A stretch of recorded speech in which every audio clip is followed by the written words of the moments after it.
पढ़ाना है। तो उस्ताद एक अजीम शख्सियत है। उस्ताद के बारे में जनाब रसूलुल्लाह सल्लल्लाहु अलैहि वसल्लम ने फरमाया कि उस्ताद जो है ये क्या है, ये पैगम्बराना मनसब है, पेशा नहीं है। देखो पेशे में और मनसब में बड़ा फर्क है। यहाँ आप असातिज़ा बैठे, एक बात मेरी आप सुने, मनसब और पेशे में फर्क क्या है।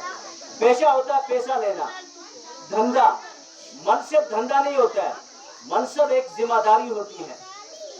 नबुवाना मनसब, नबुवत का मनसब, हाँ पैगम्बराना मनसब। उस्ताद एक मनसब है, मनसब एक जिम्मेदारी होती है, एक ओहदा होता है, एक वक़ार होता है।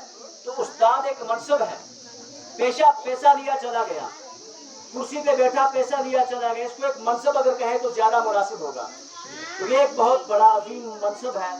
जिस शख्स ने इस दुनिया में आगे कदम रखा है उसके पीछे उसके उस्ताद का हाथ है। हिंदुस्तान के अंदर जब अंग्रेजों की हुकूमत थी, जब यहाँ अंग्रेज थे,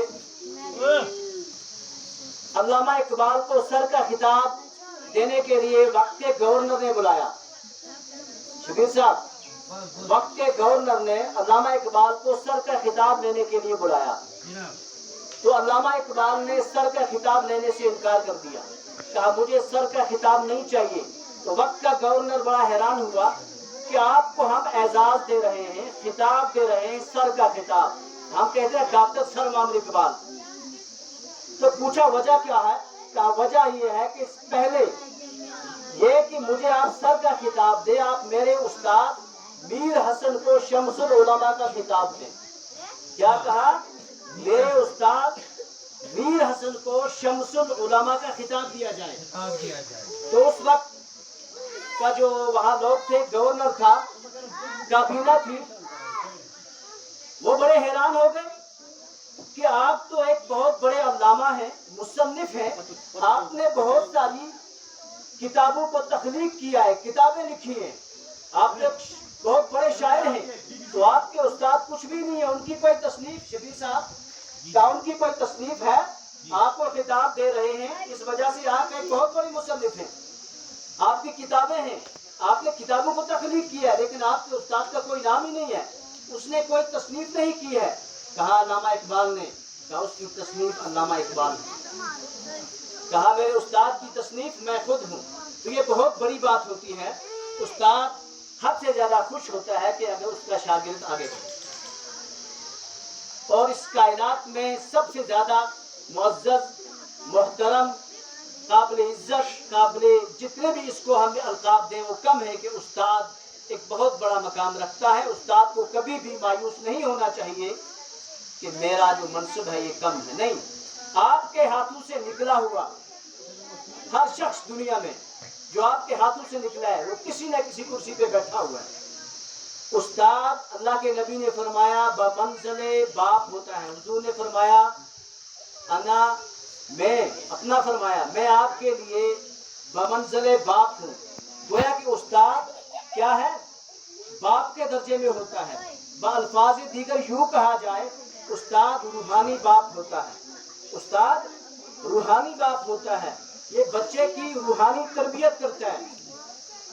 माँ बाप ने, एक बहुत बड़े आलिम ने कहा है कि अपने बच्चों को आसमान से जमीन पर ले आए। माँ बाप अपने बच्चों को आसमान से जमीन पर ले आए, लेकिन उस्ताद वो है जो जमीन से इनको आसमान पर ले गए। उस्ताद वो है जो अपने बच्चों को जमीन से आसमान पर ले जाता है। कहा वालिदैन क्या करते हैं, आसमान से जमीन पे लाते हैं, लेकिन उस्ताद का कमाल देखिए कि उस्ताद इसकी रूहानी तरबियत करके, इसकी अच्छी तरबियत करके, इसकी इंसानियत की तरबियत करके जमीन से आसमान पर ले जाता है। लिहाजा उस्ताद का मकाम, उस्ताद को कभी मायूस नहीं होना चाहिए। उस्ताद का मकाम बहुत अजीम है, उस्ताद का मर्तबा बहुत बुलंद है। जिस भी शख्स ने, चाहे वो अरस्तु था, इमाम बुखारी था, डॉक्टर अल्लामा इकबाल थे, गालिब थे, शेक्सपियर थे, जिन्होंने दुनिया में अपना नाम कमाया है, उनके पीछे उनके उस्ताद का हाथ है। उनके पीछे उनके उस्ताद का हाथ है।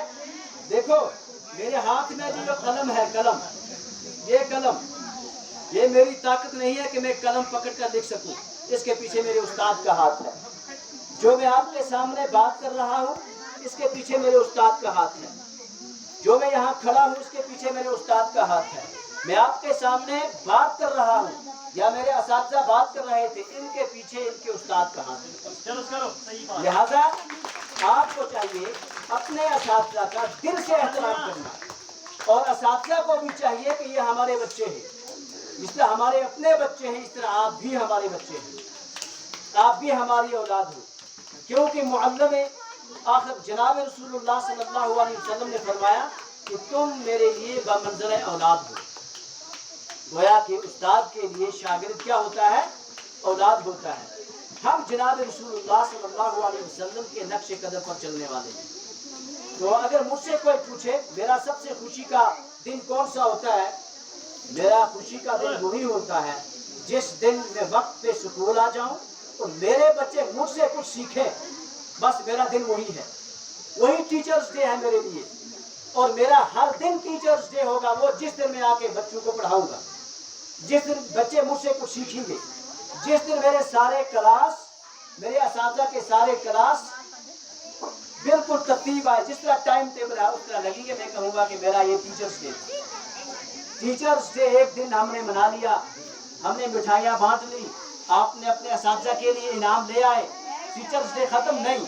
ٹیچرز ڈے ہر ٹیچر کا وہ ٹیچرز ڈے ہے، یعنی استاد کا وہ دن ہے جس دن اس کے بچے اس سے کچھ نہ کچھ سیکھیں گے، جس دن اس کے بچے کچھ پڑھیں گے، جس دن اس کے بچے اس سے کچھ حاصل کریں گے۔